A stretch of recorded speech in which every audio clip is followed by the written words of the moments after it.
السلام علیکم دوستو، خوش آمدید ہے آپ کا اپنے چینل ڈیپ فیکٹس میں، جہاں ہم سامنے لاتے ہیں وہ سچ جو ہر کوئی نہیں بتاتا۔ آج کی ویڈیو میں ہم بات کریں گے ایران اور اسرائیل کی جنگ کے پارٹ 2 کی، جہاں کہانی پہلے سے بھی زیادہ خطرناک ہو چکی ہے۔ اب تک کیا ہو چکا ہے؟ پچھلی ویڈیو میں ہم نے دیکھا کہ جنگ کیسے شروع ہوئی، لیکن اب جو ہو رہا ہے وہ اس سے بھی زیادہ خطرناک ہے۔ 2026 میں امریکہ اور اسرائیل نے مل کر ایران پر بڑے حملے کیے، جسے آپریشن ایپک فیوری کہا گیا۔ ان حملوں کے بعد ایران نے بھی خاموش نہیں رہا۔ اس نے سینکڑوں میزائل اور ہزاروں ڈرونز کے ذریعے جواب دیا اور پورے مڈل ایسٹ میں حملے کیے۔ ڈائریکٹ اٹیکس، جنگ کھل کر شروع۔ پہلے یہ جنگ چھپی ہوئی تھی، لیکن اب سب کچھ کھل کر سامنے آ گیا ہے۔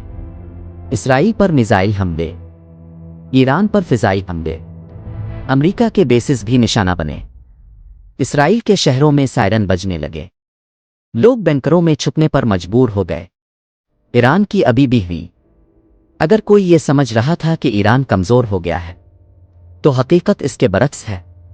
رپورٹس کے مطابق ایران کے پاس اب بھی ہزاروں میزائل اور ڈرون موجود ہیں، جو کسی بھی وقت دوبارہ حملے کے لیے استعمال ہو سکتے۔ جنگ اب پھیل رہی ہے۔ یہ جنگ اب صرف ایران اور اسرائیل تک محدود نہیں رہی۔ لبنان میں حزب اللہ شامل ہو چکا ہے، امریکہ براہ راست میدان میں ہے، خلیجی ممالک بھی خطرے میں ہے، اور سب سے خطرناک بات، یہ جنگ مختلف علاقوں میں پھیل رہی ہے۔ دنیا پر اثرات۔ اس جنگ کا اثر صرف مڈل ایسٹ تک نہیں، بلکہ پوری دنیا پر پڑ رہا ہے۔ تیل کی قیمتوں میں اتار چڑھاؤ، عالمی معیشت متاثر، فلائٹس اور ٹریڈ متاثر، حتیٰ کہ اہم سمندری راستہ اسٹریٹ آف ہارمز بھی خطرے میں آ گیا تھا، جہاں سے دنیا کا بڑا حصہ تیل گزرتا ہے۔ کیا جنگ رک رہی ہے؟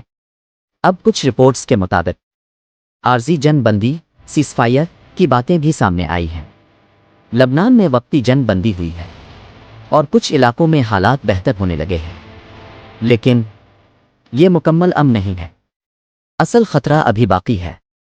سب سے بڑی حقیقت یہ ہے، یہ جنگ ابھی ختم نہیں ہوئی۔ ایران کے پاس ہتھیار اب بھی موجود ہیں، امریکہ کا دباؤ برقرار ہے، اسرائیل الرٹ پر ہے۔ یعنی ایک چھوٹی سی چنگاری دوبارہ بڑی جنگ میں تبدیل ہو سکتی ہے، یا یہ تیسری جنگ عظیم بن سکتی ہے؟ یہ وہ سوال ہے جو پوری دنیا پوچھ رہی ہے۔ اگر مزید ممالک اس میں شامل ہو گئے تو یہ ایک عالمی جنگ بن سکتی ہے، اور اگر ڈپلومسی کامیاب ہو گئی تو شاید حالات سنبھل جائیں۔ تو دوستو، ایران اور اسرائیل کی یہ جنگ صرف دو ملکوں کی نہیں رہی، یہ ایک ایسی کہانی بن چکی ہے جو پوری دنیا کا مستقبل بدل سکتی ہے۔ اگر آپ ایسی ہی حقیقت پر مبنی ویڈیوز دیکھنا چاہتے ہیں تو ڈیپ فیکٹس کو ضرور سبسکرائب کریں۔